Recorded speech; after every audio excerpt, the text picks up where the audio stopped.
সারোয়ার আলম সিলেটের উন্নয়নে অনেক কাজ করেছেন। দলকানা না হয়ে দেশকানা হন, দেশের জন্য কাজ করেন। ডিসি কিন্তু অনেক আসবে, ডিসি এই সিলেটের ডিসি সারোয়ার আলমের মতো কিন্তু আসবে না। ট্যাগের প্রায় 2 ভাগেরও অধিক টাকা ভরে গেছে। আমরা মনে করি সেটা সর্বোচ্চ 10 দিনের ভিতরে গণনা করা প্রয়োজন। অর্থাৎ শাহজালাল রহমতুল্লাহ আলী, হযরত শাহপরান রহমতুল্লাহ আলাইহির মাজারের হিসাবের স্বচ্ছতা এবং এই বিষয়টা উপস্থাপনের পরপরই হঠাৎ করেই আমরা দেখলাম সারোয়ার আলম সাহেবকে সিলেট থেকে প্রত্যাহার করে নেওয়া হয়েছে। আমরা জানি পঞ্চম দিনের মতো এই শহরে চলতেছে, যত দিন যাচ্ছে সিলেটবাসী ঐক্যবদ্ধ হতে যাচ্ছে। আপনারা অনলাইনে যদি ঢুকেন তাও দেখবেন 95% ডিসিকে পুনরায় ফেরত চায়। আপনারা জানেন কিছুক্ষণ পরে আরও আমাদের এখানে সমাবেশ হবে এবং ধর্মঘটের ডাক দেওয়া হয়েছে। যত দিন যাচ্ছে মানুষ বাড়তেছে। আমি আহ্বান জানাবো, অনুরোধ যাবো, আপনারা দলকানা না হয়ে দেশকানা হন, দেশের জন্য কাজ করেন। নয়তোবা নতুন করে যদি ফেসিস হওয়ার চেষ্টা করেন তাহলে আবার পড়ে যাবেন, চেয়ার আবার দেবেন কাঁপতেছে। ডিসি সারোয়ার আলম সিলেটের উন্নয়নে অনেক কাজ করেছেন। এমন কোনো বিষয় নেই যে বিষয়ে ওনার পদক্ষেপ গ্রহণ করেননি।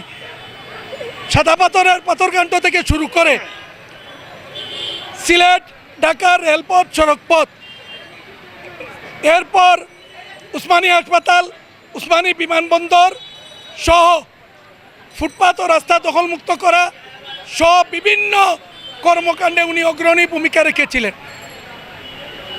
এসব কিছুর জন্যই অনেকের চক্ষুশূল হিসাবে উনি দেখা দিয়েছিলেন।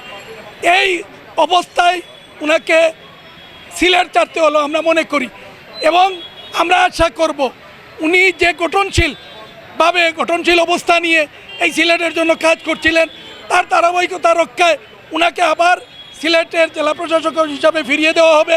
ডিসি সারোয়ার আলমকে পূর্ণ বহালের দাবিতে কিন্তু প্রত্যেক দিন ঐক্যবদ্ধ সিলেটের ব্যানারে যারা আমাদের, এটা কিন্তু নির্দিষ্ট কোনো দলের ব্যানার না, নির্দিষ্ট কোনো ব্যক্তির ব্যানার না, একটা হচ্ছে সর্বোচ্চ সিলেটবাসীর ব্যানার। এটা ঐক্যবদ্ধ সিলেট নামেই আমরা একটা সংগঠন না, এটা একটা এই আন্দোলন কেন্দ্রিক ব্যানার। এই আন্দোলন কেন্দ্রিক ব্যানারকে নিয়ে সামনে নিয়ে অর্থাৎ ডিসিকে পূর্ণ বহালের দাবিতে কিন্তু আমরা রাজপথে এসেছি এবং আজকে কিন্তু আমরা এখানে অবস্থান কর্মসূচি করব।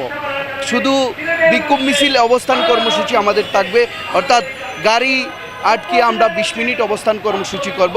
হযরত শাহজালাল রহমতুল্লাহ আলাইহি, হযরত শাহপরান রহমতুল্লাহ আলাইহি কাজী বুরহানুদ্দিন মাজার কমিটি সার্বজনীন কমিটিতে রূপান্তর এবং হিসাবের ধারাবাহিকতা স্বচ্ছতার সাথে জাতির সামনে উপস্থাপন করার বিষয় খুবই জরুরি। আরেকটি বিষয় আমরা বাণিজ্য মন্ত্রী মহোদয় বলেছেন 1 মাস পর টাকা গণনা করা হবে, কিন্তু আমরা দেখেছি গত শুক্রবারে আমরা গিয়েছিলাম মাজারে, সেখানে দেখলাম ট্যাগের প্রায় 2 ভাগেরও অধিক টাকা ভরে গেছে।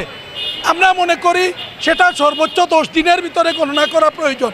সিলেটের সেই ডিসি উন্নয়ন বা ওনার যে কাজগুলোকে আমরা ভালোবেসে কিন্তু এখানে দাঁড়িয়েছি। ডিসি কিন্তু অনেক আসবে, ডিসি এই সিলেটের ডিসি সারোয়ার আলমের মতো কিন্তু আসবে না। তবে আমরা হচ্ছে গিয়ে সিলেটের ডিসি সারোয়ার আলমকেই সিলেটে চাই। আজকে আপনারা দেখছেন আমরা মানববন্ধনে দাঁড়িয়েছি, অবস্থান কর্মসূচি করব, একটু পরে আমরা অবরোধ করব। কারণ হচ্ছে কি এরপরে কিন্তু আন্দোলনটা আরও অন্যদিকে প্রবাহিত হবে, কারণ হচ্ছে এখানে হরতাল অবরোধ এইরকম আসতে পারে।